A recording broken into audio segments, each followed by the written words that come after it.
What's up, Bulldogs? All right, today we're going to be talking about fear, about overcoming fear. I think this is a really important thing. I always say that. I always say, I think this is a really important subject to talk about. I don't know why I always say that, but anyway, this one is. It really is. They all are. That's why I make the videos. I don't make any unimportant videos, obviously.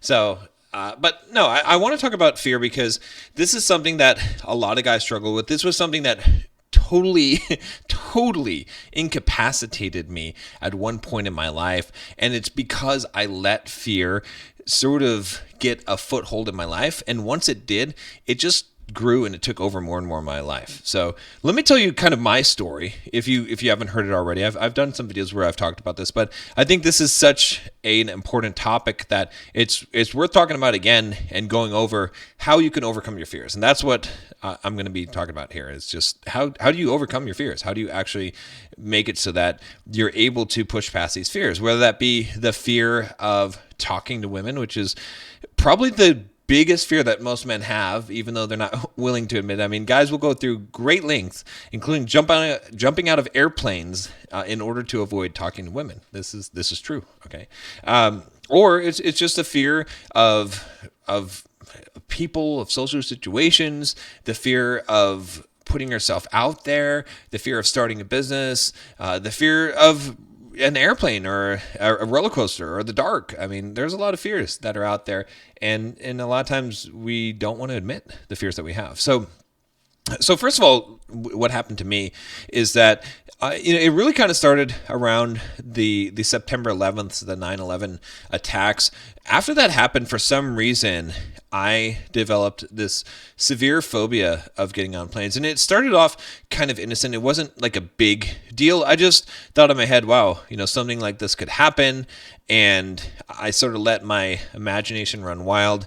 And it affected me to the degree that I started getting afraid to get on airplanes. And at first, it didn't really stop me from flying. It just made me hesitant. So I got on a couple of planes. But when I was on the planes after this happened, I was very fearful in riding the plane, and even just a little bit of turbulence would scare me. And I got to this point where, what I tried to do was I tried to shut this out. I tried to ignore the fear, and I tried to just not pay attention to what was going on in the plane so that I could distract myself. And the more that I did that, the more it seemed to make it worse, up to a point where eventually I had actually increased the fear instead of decreased the fear. And I got to a point where, because I was avoiding it so much and because I was trying to not really feel that fear, or the terror that I would feel I was trying to distract myself from it, I got to the point where I would cancel plane trips, right? So it was so bad at one point that,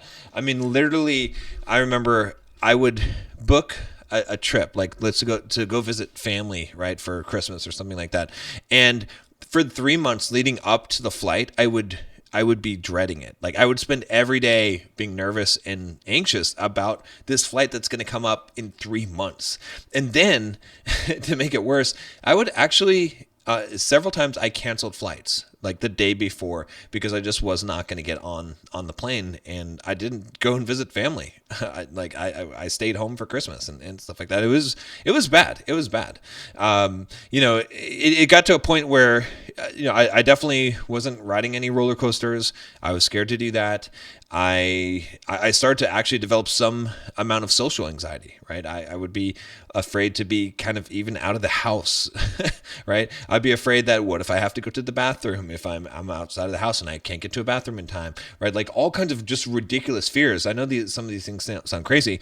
On top of that, I'd never overcome the fear of women, right? I was scared to talk to a girl. I mean, if I'd never in my life talked to a girl that I didn't know that I thought was attractive and just gone up and talked to her, right? I would have been just terrified to do that.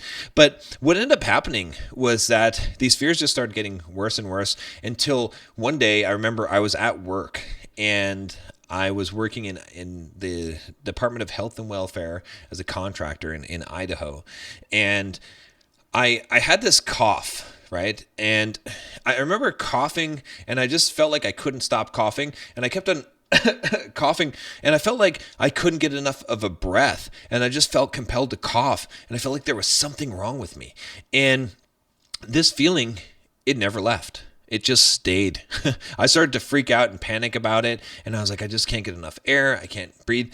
And it went on for days. It literally went on for days where I remember I would go to work.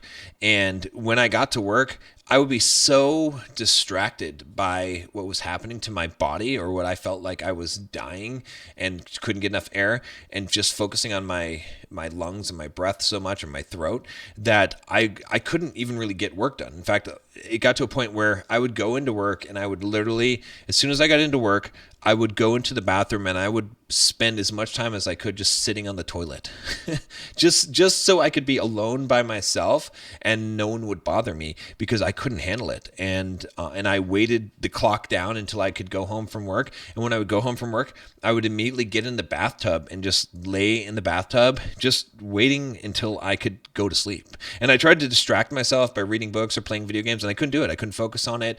And the more that I did that, the worse that the panic started to set in. And it was really, just an ongoing panic attack that lasted for 2 weeks. I went to doctors and they tested my lungs. There's nothing wrong with me.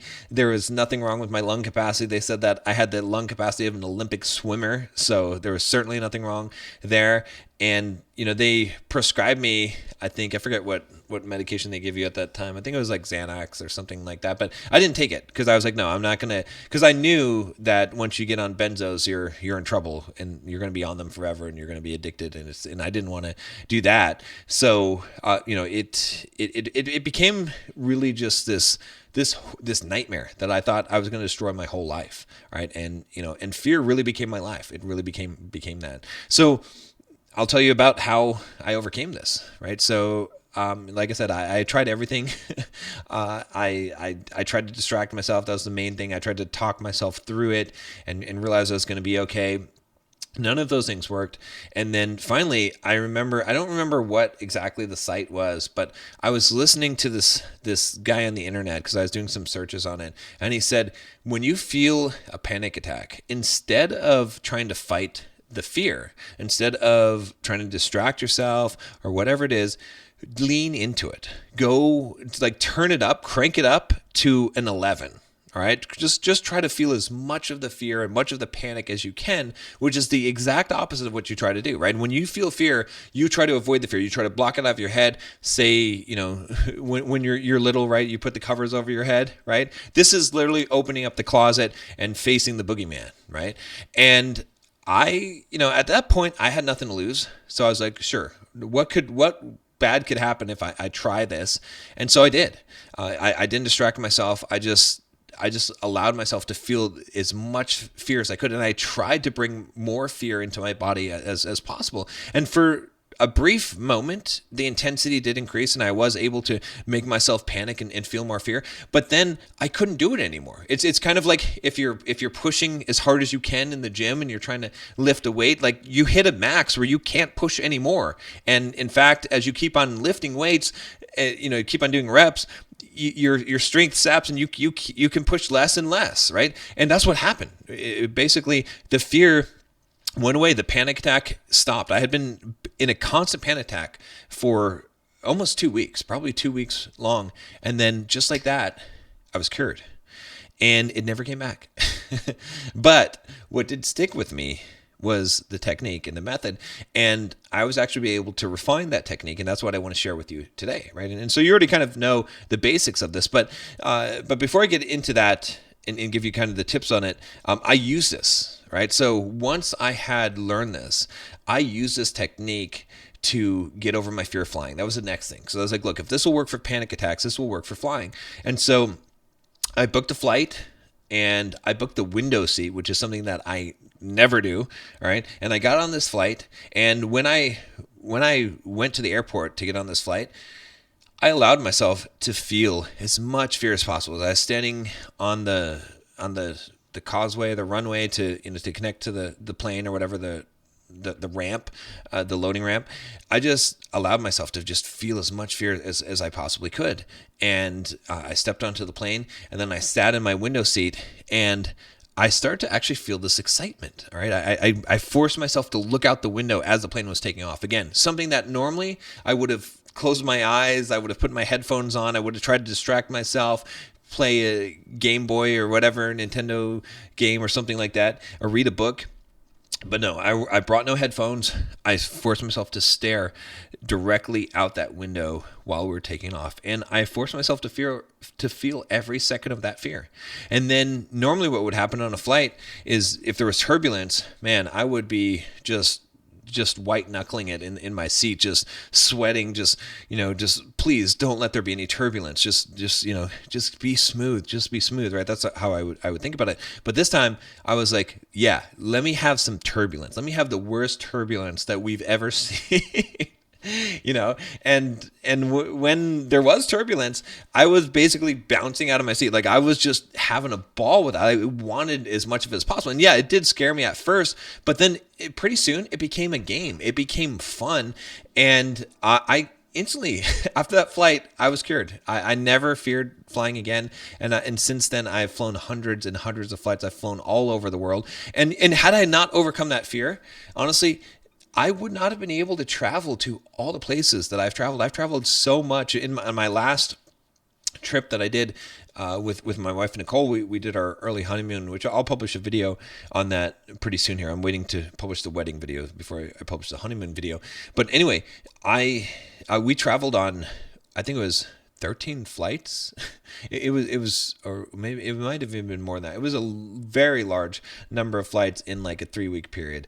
And I wouldn't have been able to do any of that stuff if I hadn't overcome the fear. So overcoming fears is really important. Not only that, but, I ended up applying the exact same technique to roller coasters. So I was able to ride on the craziest roller coasters. I went to Six Flags, the Six Flags here in LA, a little bit north of me. I forget what it's called, Six Flags something, but it has some of the most crazy roller coasters, like the X2 and stuff like that. And I rode every single one. I guess my camera froze, so I guess we're going to edit these videos together. I was not wanting to do that, but anyway, so yeah, I mean, I also overcame the fear of talking to women, and had a lot of success in that area, and that really boosted my confidence, and it really changed my life. It transformed my life. So one of the most important things that I did in life to really improve myself was learning to overcome fear. And so that's why I want to teach you that today. So the first thing that you have to do is you have to realize that, look, fear is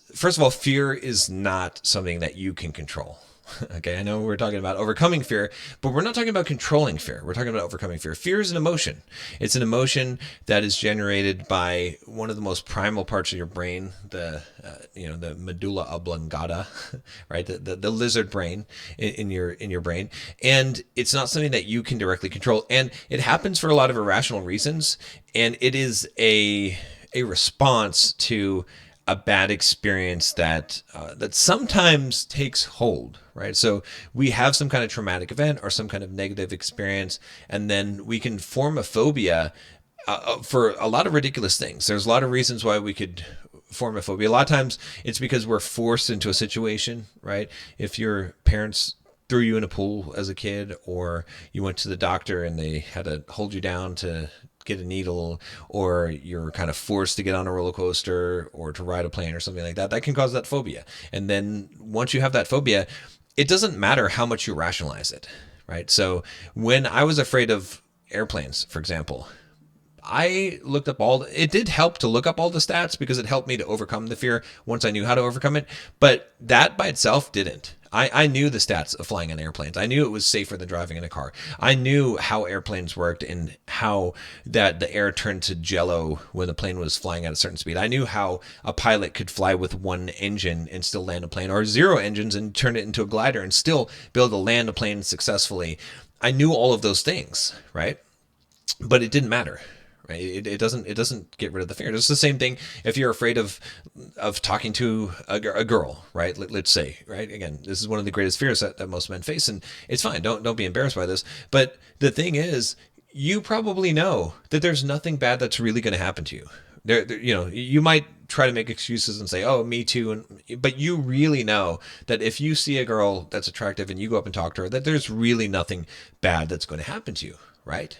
In fact, good could happen to you, but it doesn't make the fear go away. Nothing is going to make the fear go away. And so don't try and make the fear go away. This is the first thing. And not only should you not try and make the fear go away by rationalizing it or logicking it away, but embrace the fear, right? Because not only can you not make the fear go away, but don't try and distract yourself from the fear. The problem is, if you think you're going to distract yourself from the fear, you're wrong, because this is a primal part of your brain that is going to hijack your autonomous nervous system. Right? It is going to hijack your adrenaline. It's going to hijack the endorphins in your body, and it's going to make you feel the fear, whether you like it or not. And the more that you try to distract yourself from it, the more that it is going to work to make sure that you don't. So don't believe that you can, and that's fine, right? And the other thing I'll say about this is that courage requires fear, right? You can't control fear. You can't control it. It is something that's beyond your control. It's automatic. Just like they say, attraction is not a choice. Fear is not a choice. However, courage is a choice, and it's a choice that you can always make. And unlike fear, the courage muscle can become stronger. So the more that you take the choice, the more that you exercise courage, the more that you can develop courage as an ability, as a muscle that can improve over time and can become easier to deploy. Right. So those are kind of some of the basics here. So now we get into the technique. So how does this work? How do you actually overcome a fear? All right. So the first thing is, like I said, is that you have to understand that you cannot distract yourself from fear, and doing so only embeds the fear deeper. Right. The more that you distract yourself, the more that you give into fear, essentially that you let it control you, the more of your life it will control, because it will create a neural reinforcement. It will reinforce that pathway of fear in your mind. Right. So when you think that you're just avoiding things that make you uncomfortable, because that's what people say, you're actually reinforcing it in your mind, because your behavior is telling your mind that, yes, that is correct. So this irrational fear that you have, it's being reinforced and it's becoming more entrenched. So first of all, recognize that.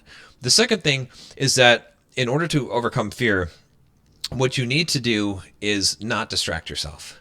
So when you're feeling fear, you need to allow yourself to 100% feel the fear. Let your body completely feel the fear. And here's a little trick, all right? Physiologically, fear and excitement are exactly the same to your body. The only thing that knows the difference between fear and excitement is your mind. Your mind knows the difference, but fear and excitement are exactly the same physiologically. So one thing that you can do is, when you're feeling fear, you can convert that over to excitement. You can interpret that as excitement. Right? This is an automatic response by your body. You can't control that. However, you can control the interpretation. So don't try and block it out. Instead, embrace the fear. Like I said, try to turn it up to an 11. Try to pull as much of it in. Don't distract yourself in any way. Instead, embrace the fear. And you got to think about it this way, right? If we want to use the logic part, how can embracing fear hurt you? It can't hurt you at all. Right? The thing that you're afraid of is what could hurt you. But what you'll find is that the only thing you're afraid of is fear itself.